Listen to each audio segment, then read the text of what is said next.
Sasakay na kami guys sa Starlight.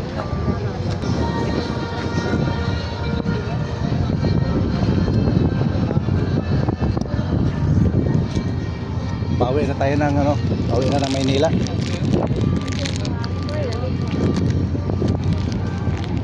Starlight Venus.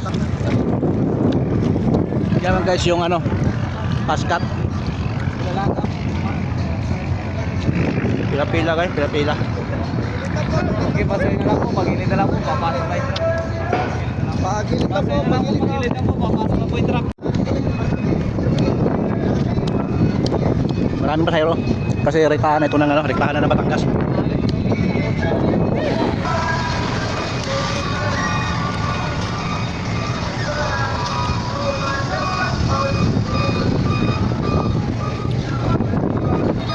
Pila-pila pa kami guys, nasa baba pa lang kami. Kaya na, bakit tayo mas taas?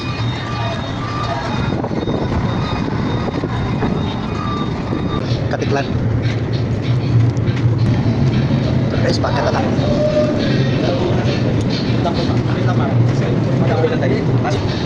Bakit na kami guys, taas? Yes! Dito na kami sa... Isang bakante po yun.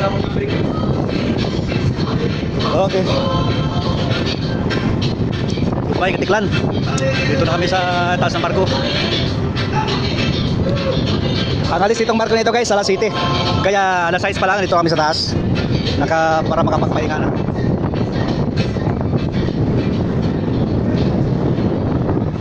Hanapin natin guys yung pwede nating mahigaan.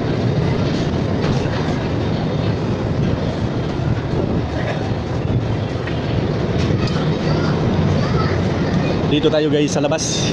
Yung iba doon na sa mahigaan nila. Ito maglakad-lakad muna tayo dito at mag-video-video muna.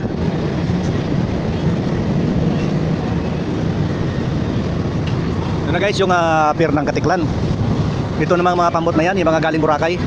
Yan, yung mga speedboat na yan, yan. Galing Boracay yan. Mako rito. Para magpapahinga na tayo.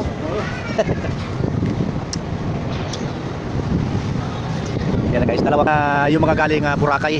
Yan mga speedboat na yan, yun yung mga sinasakyan ng mga foreigner papuntang Boracay. Diyan sila dadaong. Yan. Yan. Yan naman paskat na yan guys, yan ang biyaheng Bulalakaw. Bulalakaw, Mindoro. Pero ito sinasakyan ko, biyaheng Batangas. Yan guys, malapit lang naman guys ang Boracay dito. Dito lang sa harap ng Katiklan, no? Yan, no? Sa harap lang ng Katiklan yan. Malapit lang yan. Diba? Yan nakita mo may puting na yan. Yan dumadaong yung mga yung mga estate na yan. So, yan, dito yung sa dumadaong sa Boracay. Yung puting na yan. Yan, pier nila yan, pier. Mamaya naman guys, update ko kayo sa akin na pagbaba mamaya sa Batangas. Mamayang umaga, bukas ng umaga nga pala. Bye bye. Paki-follow, like, and share natin video guys. Hindi nyo naman type ng video, i-scroll mo na lang. Thank you.